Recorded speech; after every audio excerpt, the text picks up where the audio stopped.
Strong બનાવશે. તમારામાંથી કેટલા જણા તમારા પ્યુનના ભાઈના લગ્નમાં ગયા છો? આંગળી ઊંચી કરો. ફેથફુલી. હા, આ વડીલો આગળ બેઠા છે બધી આંગળી ઊંચી કરી. પાછળની નેક્સ્ટ જનરેશનને બહુ અઘરું છે. તમને આ વાત સામાન્ય લાગે છે, પણ મેં 500 થી વધારે ઓટોબાયોગ્રાફીઝ એન્ડ બાયોગ્રાફીઝ વાંચી છે. You name the management guru of the world and I have read him. Nelson Mandela, Abraham Lincoln, George Washington, Mahatma Gandhi, Sardar Vallabhbhai Patel, આ બધાના જીવન ચરિત્રો મેં વાંચ્યા છે. એનો સાર તમને કહું છું. એ લોકોએ જીવનમાં માણસની કિંમત બહુ કરી. જે લોકો એના સંપર્કમાં આવ્યા, એમની સાથે કામ કર્યું, એમને આદર આપ્યો, પ્રેમ આપ્યો. મિનિમમ સ્માઇલ તો તમે આપી શકો ને. સવારે ઓફિસમાં જાઓ તમને બધા કે good morning sir, good morning, તો તમે એક સાથે બોલ્યો ગુડ મોર્નિંગ. એની સામે જોવાનું, આંખમાં આંખ નાખવાની, સ્માઇલ આપવાની. એટલી બધી તમને ઉતાવળી નથી. અને આપણે જેફ બેઝોસ, બિલ ગેટ્સ અને એલન મસ્ક નથી. એલન મસ્ક એક ચેક ઉપર સહી કરે ને એટલે આપણી આખી અમદાવાદની ઇન્ડસ્ટ્રીને ખરીદી લે. ખબર છે ને? યસ ઓર નો?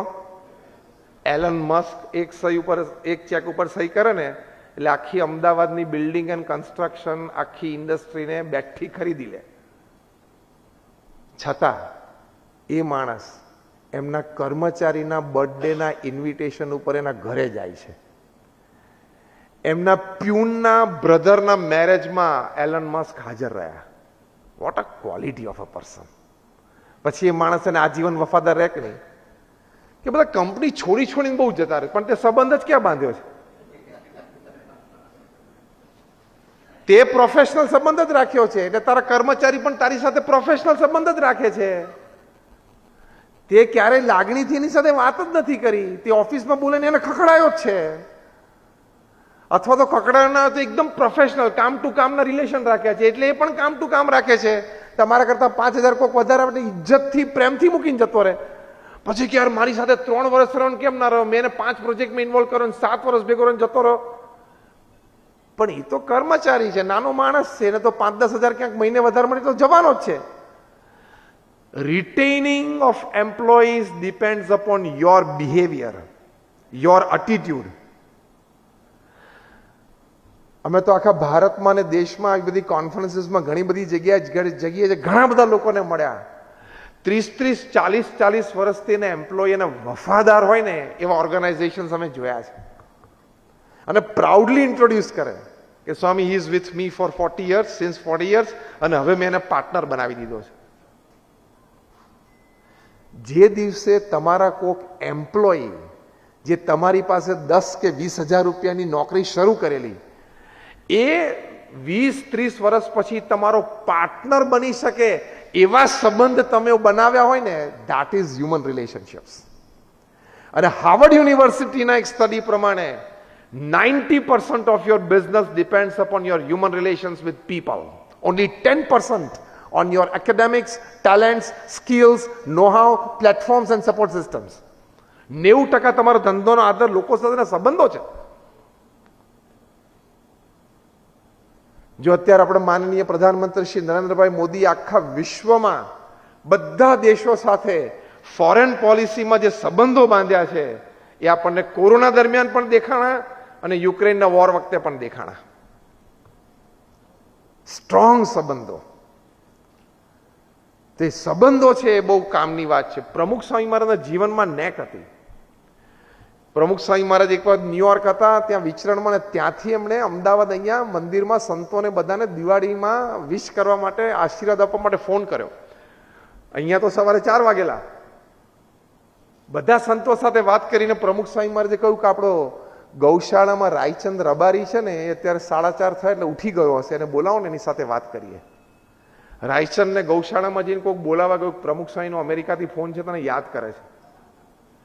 પેલાને માનવામાં ના આવ્યું. The ground slip from under his feet. નીચેથી ગ્રાઉન્ડ સ્લીપ થઈ ગયું. મને પ્રમુખ સ્વામી યાદ કરતો કે હા બોલાવે છે. પ્રમુખ સ્વામી ફોન ઉપર હોલ્ડ ઓન રહ્યા, અને રાયચંદભાઈ રબારી ફોન ઉપર આવ્યા ત્યાં સુધી પ્રમુખ સ્વામી મહારાજ ફોન હોલ્ડ કર્યો. અને રાયચંદભાઈ કીધું બાપા. સ્વામી કે શું રાયચંદ, કેમ છે? મજામાં? તારા ઢોર કેમ છે, તારી ભેંસો કેમ છે, તારી ગાયો કેમ છે. આ હું 1977ની વાત કરું છું.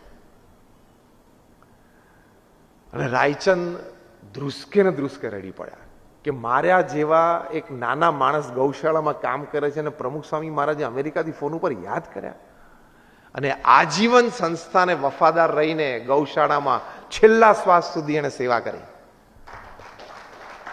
એટલે મેં તમને એક બીજો ક્લ્યુ આપ્યો પ્રમુખ સ્વામી મહારાજના જીવનમાંથી કે માણસો સાથેના સંબંધો કેવા રાખવા, એના સાથેના આપણા લાગણી ભર્યા સંબંધો હોવા જોઈએ, હ્યુમન રિલેશન્સ. અને છેલ્લી વાત એ કરવાની કે તમારા જીવનમાં જેટલી નીતિમત્તા અને પ્રામાણિકતા હશે ને એટલી તમારી પ્રગતિ સચોટ અને સ્ટ્રોંગ ફાઉન્ડેશન સાથે થશે. તમને અનીતિ કરવાના માર્ગ તો ઘણા બધા મળશે, કારણ કે છે પૃથ્વી ઉપર. અયોગ્ય રીતે પૈસા મેળવવાના માર્ગ પણ ઘણા બધા મળશે, પણ સમજજો એ બધા લપસણા છે. આજે નહીં તો કાલે, કાલે નહીં તો પરમ દિવસે તકલીફ આવશે, આવશે ને આવશે. એટલે ટાઈમે જીએસટી ભરી દેવાનો. પૂર્ણેશભાઈ બરોબર છે ને? હું હસતા હસતા ઘણી વખત કહું છું કે જીએસટી બે છે, ખબર છે? એક જીએસટી એટલે ગુડ્સ એન્ડ સર્વિસીસ ટેક્સ. કારણ કે જે દેશમાં આપણે રહ્યા, જે દેશમાં આપણે વેપાર ધંધો કર્યો, જે દેશમાંથી આપણે કમાણા, પરિવાર આપણો સુખી થયો, તે દેશના કાયદાને વફાદાર રહેવું એ આપણી નૈતિક જવાબદારી છે. તો ગુડ્સ એન્ડ સર્વિસીસ ટેક્સ તમે જીએસટી ભરશો ને એટલે ઉપરથી એક જીએસટી તમારી ઉપર વરસશે. GST, God saves tension. એટલે પછી શું, રાત્રે ઊંઘ આવશે, નહીં તો રાત્રે ઊંઘ નહીં આવે. હા, થપ્પીઓ પડી હશે ને તો પ્રશ્ન આવશે અને આવી શકે છે. કારણ કે સરકારશ્રીના હાથ લાંબા પણ છે, મજબૂત પણ છે અને આ સર્વિલન્સ પણ ભારે છે.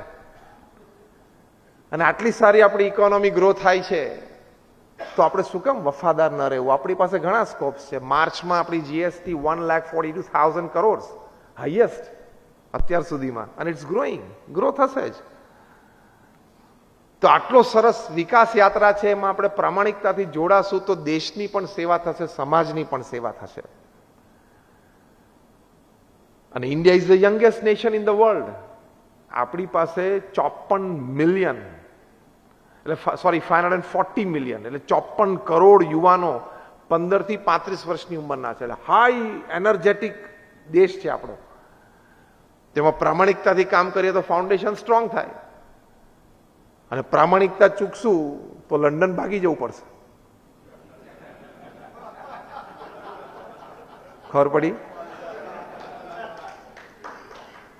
પ્રામાણિકતા ચૂકશું તો લંડન ભાગી જવું પડશે. લંડનમાં 2-3 જણા ભાગી ગયા છે, બધાને પાછા લાવવાના છે. તિહાર રાહ જોવે છે, આવશે.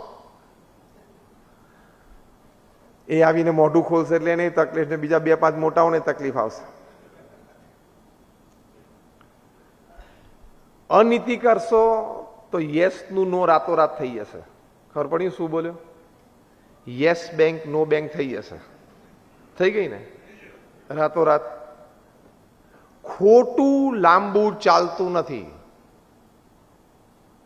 ખોટું લાંબુ ચાલતું નથી.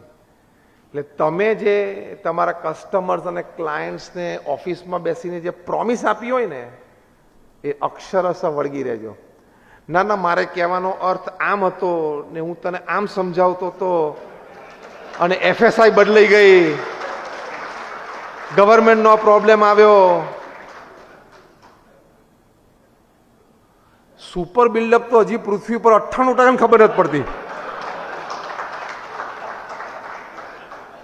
આ સુપર બિલ્ડઅપ શું છે ને, અને હજી આનાથી કંઈક મોટી વાત આવશે. હા, અત્યાર તો સુપર બિલ્ડરમાં તું પગ મૂકે છે ગમે ત્યાં બાલ્કનીમાં બહાર, એના પૈસા છે. પછી એનાથી આગળ આઈટમ ઇન્ડસ્ટ્રીમાં આવશે કે તું જેટલું મારું કન્સ્ટ્રક્શન ખાલી તું જોવે છે ને, કોઈ બીજાનો ફ્લેટ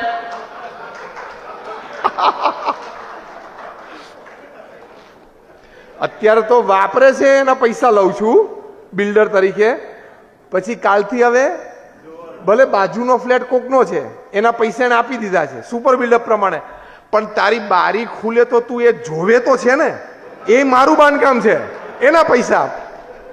આવું કરતા નહીં ભાઈ સાહેબ. આ તો હું હસતા હસતા વાત કરું છું, બે ઘડી આનંદ માટેની વાત છે, પણ કહેવાનું શું, remain faithful to your words. એ તમારી ખાનદાની છે, તો જ માણસાઈ છે ને, અને તો જ તમે તમારા કોન્સાઇન્સ